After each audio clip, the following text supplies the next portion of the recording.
করো, শুরু করো। আসসালামু আলাইকুম ওয়া রাহমাতুল্লাহি ওয়া বারাকাতুহু।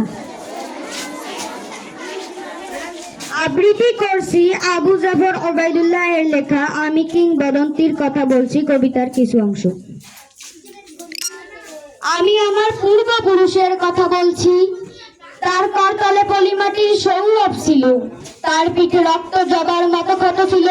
তিনি অতিক্রান্ত পাহাড়ের কথা বলতেন, তিনি অরণ্য এবং শব্দের কথা বলতেন, তিনি পতিত জমির আবাদের কথা বলতেন।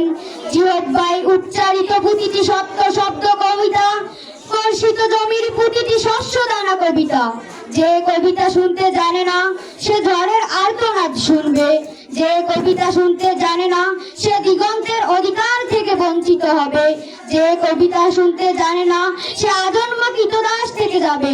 আমি উচ্চারিত সত্যের মতো স্বপ্নের কথা বলছি, উনুনের আগুনে আলোকিত একটি উজ্জ্বল জানালার কথা বলছি। আমি আমার মায়ের কথা বলছি।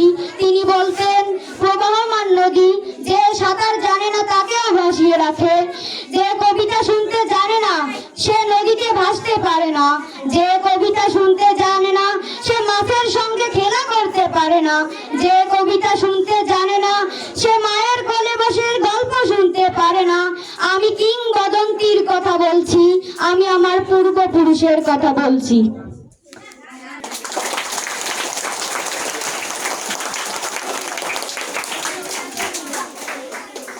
ধন্যবাদ।